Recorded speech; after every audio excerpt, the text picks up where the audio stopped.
17 मई को JEE advance का paper आपके सामने होगा। 2 साल चाहे आपने कितनी भी मेहनत की, अगर वो 6 घंटे पेपर को कैसे अटेम्प्ट करना है ये नहीं आता, आईआईटी में सिलेक्शन नहीं हो सकता।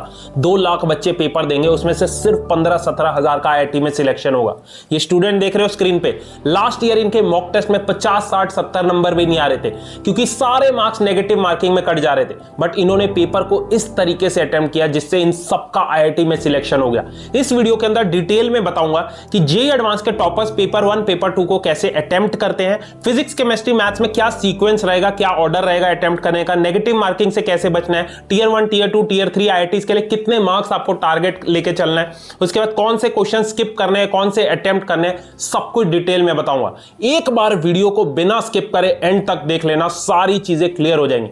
फुल कॉन्फिडेंस के साथ वीडियो को लाइक करो और कमेंट सेक्शन में लिख दो I will crack JEE advance 2026 और जो भी आपकी ड्रीम आईआईटी है वो लिख दो। तो पेपर को अटेम्प्ट कैसे करना है, इससे पहले आपको यह जानना जरूरी है कि आपका टारगेट स्कोर क्या होगा और कट ऑफ क्या होने वाली है जेईई एडवांस की। अब जेईई एडवांस की अगर कैटेगरी वाइज कट ऑफ देखें तो इसमें 2 टाइप की कट ऑफ होती है, पहली सब्जेक्ट वाइज कट ऑफ और उसके बाद मिनिमम एग्रीगेट मार्क्स। अगर सब्जेक्ट वाइज कट ऑफ 2025 का डेटा देखें तो जनरल का 7 था, ओबीसी और ईडब्ल्यूएस का 6 था और एससी एसटी का 3 मार्क्स था, तो ये आपकी सब्जेक्ट वाइज कट ऑफ होगी। वहीं minimum aggregate marks means paper 1 paper 2 मिला के आपको मिनिमम कितना स्कोर करना पड़ेगा, तो जनरल को 74 मार्क्स चाहिए थे, ओबीसी और ईडब्ल्यूएस को 66 और एससी एसटी को 37 मार्क्स। तो ये क्राइटेरिया आपके दिमाग में होना चाहिए कि मुझे इतना स्कोर करना है जिससे आपकी कट ऑफ क्लियर हो जाए और इसी पे आपको रैंक अलॉट होगी जेईई एडवांस के अंदर। तो अब आपकी ड्रीम आईआईटी के लिए कितने मार्क्स चाहिए, अब यहां टियर 1 टियर 2 टियर 3 आईआईटीज की आप कट ऑफ देख सकते हो। अब टियर 1 आईआईटी में सीएस चाहिए तो 220 से 300 नंबर चाहिए और वहीं एंट्री की बात करें तो 115 से 130 नंबर पे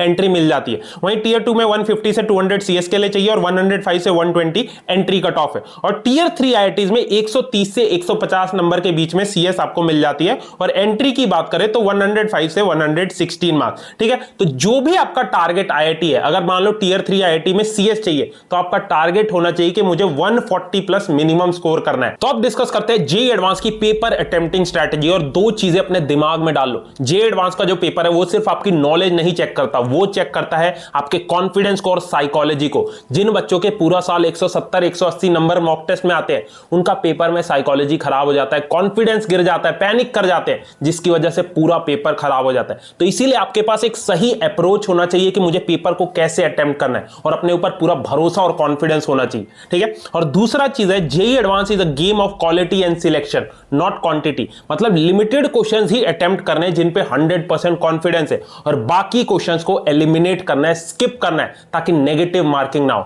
ठीक है, तो जेईई एडवांस का पेपर मिलते ही स्टेप 1 होगा रीड द इंस्ट्रक्शंस केयरफुली। आपको सारी इंस्ट्रक्शंस अच्छे से पढ़नी है क्योंकि हर साल पैटर्न चेंज हो जाता है। जितनी भी जो मार्किंग स्कीम है आपको अच्छे से देखनी है, जितने भी डिफरेंट टाइप्स ऑफ क्वेश्चंस होते हैं जैसे single correct, multiple correct, non negative integers, सबकी मार्किंग स्कीम आपको चेक करनी है और लास्ट ईयर के डेटा के बेसिस पे एजम्पशंस नहीं लगाना। ठीक है, तो इसमें कोई पैटर्न फिक्स नहीं होता है। तब सवाल आता है किस सब्जेक्ट से हमें स्टार्ट करना है, तो हमें स्टार्ट करना है फिजिक्स या फिर केमिस्ट्री में से। अब देखो मॉक टेस्ट आपने दिया, अब आपको पता है कि फिजिक्स केमिस्ट्री में से कौन सा सब्जेक्ट आपका बहुत स्ट्रांग है। अब मान लो फिजिक्स आपकी बहुत ज्यादा स्ट्रांग है, 100% कॉन्फिडेंट हो, पूरा सिलेबस आता है, तो आपको फिजिक्स से स्टार्ट करना है। अदरवाइज आप केमिस्ट्री से स्टार्ट कर सकते हो, तो उसी सब्जेक्ट से स्टार्ट करना जिसका आपने पूरा सिलेबस अच्छे से करा है, जिसमें आपके मॉक टेस्ट के अंदर हाईएस्ट मार्क्स आते थे, लास्ट 10-15 साल के आपने पीवाईक्यूज अच्छे से उस सब्जेक्ट के कर रखे। ठीक है, अब देखो ऐसे आपको अटेम्प्ट करना है। मान लो पेपर 1 आपने स्टार्ट किया, 3 घंटे का टाइम होगा। सबसे पहले आप केमिस्ट्री से स्टार्ट करोगे क्योंकि आपकी केमिस्ट्री स्ट्रांग है, मैक्सिमम 70 मिनट्स का टाइम दोगे। उसके बाद फिजिक्स आप करोगे, इसके लिए भी 70 मिनट्स का टाइम दोगे और एट लास्ट आप मैथ्स पे जाओगे क्योंकि आपको ही पता है मैथ्स बहुत डिफिकल्ट, लेंदी और ट्रिकी होती है। अब शुरुआत में मैथ्स करोगे और कोई क्वेश्चन में अटकोगे तो तुम्हारा कॉन्फिडेंस गिर जाएगा, तो इसीलिए आपका सीक्वेंस यही रहना चाहिए, पहले केमिस्ट्री फिर फिजिक्स फिर मैथ्स। ठीक है, मैथ्स में सिलेक्टेड लिमिटेड क्वेश्चंस करने हैं। तो अब ध्यान से सुनना, 2 राउंड्स अप्रोच बताता हूं। पेपर को आपको 2 राउंड्स में अटेम्प्ट करना और 3 कैटेगरीज में डिवाइड करना है। अब यहां क्वेश्चंस को 3 कैटेगरी में डिवाइड करोगे। कैटेगरी ए में वो क्वेश्चंस होंगे जिन पे आपको 100% कॉन्फिडेंस है, जो डुएबल क्वेश्चंस है और इजी क्वेश्चंस है। कैटेगरी बी में वो क्वेश्चंस होंगे जो आपको आते हैं बट थोड़े लेंदी और ट्रिकी है, तो वो आपको राउंड 2 में करना है। और कैटेगरी सी में वो क्वेश्चन जो कभी आपने टच ही नहीं करे, मतलब वो चैप्टर और टॉपिक आपने स्किप कर दिया था जेईई मेंस और एडवांस दोनों के लिए, तो इन क्वेश्चंस को कैटेगरी सी में डाल। ठीक है, तो 2 राउंड्स में हम पेपर अटेम्प्ट करेंगे। अब अब राउंड 1 में सबसे पहले आप शुरुआत करोगे अपने स्ट्रॉन्गेस्ट सब्जेक्ट से। मान लो केमिस्ट्री आपका स्ट्रॉन्गेस्ट सब्जेक्ट है, तो इसमें सारे आप वो वाले क्वेश्चंस कर लेना कैटेगरी ए वाले, फिर सेम फिजिक्स में, देन मैथ्स में। तो ठीक है, तो राउंड 1 के एंड तक आपके वो सारे क्वेश्चंस हो जाएंगे जिन पे आपको 100% कॉन्फिडेंस था। उसके बाद दोबारा आप पेपर को सॉल्व करोगे सेकंड राउंड में। सेम आपका ऑर्डर रहेगा, पहले केमिस्ट्री, फिर फिजिक्स, फिर मैथ। इसके अंदर आप वो क्वेश्चंस करोगे जो आपने मतलब डुएबल है बट लेंथी क्वेश्चंस। ठीक है, तो 2 राउंड्स में अगर आप पेपर अटेम्प्ट करते हो तो लास्ट तक आपके अंदर कॉन्फिडेंस रहेगा। बाकी जेईई एडवांस में अगर सच में अच्छी रैंक लानी है, एक इंपॉर्टेंट टिप दूंगा। मान लो आपको 40 चैप्टर्स बहुत अच्छे से जेईई एडवांस लेवल पे आते, तो जितना भी टाइम बचा है उन 40 चैप्टर्स के एक बार पीवाईक्यूज कर लो लास्ट 2-3 साल के। पीवाईक्यूज के लिए आपको पता ही है, हमेशा एक ही बुक में रिकमेंड करता हूं, ये एमटीजी की 48+24 JEE Mains advance PYQ book आती है। ये बुक मैं इसलिए रिकमेंड करता हूं क्योंकि पर्सनली मैंने फिजिक्स, केमिस्ट्री, मैथ्स के लिए सॉल्व कर रखी है। इसके अंदर सिर्फ मोस्ट इंपॉर्टेंट क्वेश्चन दिए और साथ में डिटेल्ड सॉल्यूशन दिया ताकि बच्चे को कोई दिक्कत ना है। तो मान लो कोऑर्डिनेशन कंपाउंड है केमिस्ट्री में, इस बुक को लो, लास्ट 3 साल के एडवांस के पीवाईक्यू लगाओ, उस चैप्टर में आपको कॉन्फिडेंस आ जाएगा। ठीक है, तो इसका लिंक मैंने डिस्क्रिप्शन बॉक्स में दे दिया, अगर आपके पास है फिर तो ठीक है, अदरवाइज ले सकते हो। ठीक है, तो आपको सिर्फ इंपॉर्टेंट पीवाईक्यू लास्ट 2-3 साल के करने हैं। तो एट देन कुछ इंपॉर्टेंट टिप्स बताता हूं जो जेईई एडवांस के पेपर में आपको फॉलो करना है। तो सबसे पहला, start with MCQs and non negative integers. Comparatively आसान होते हैं और कम टाइम लगता है, और नेगेटिव मार्किंग होती नहीं है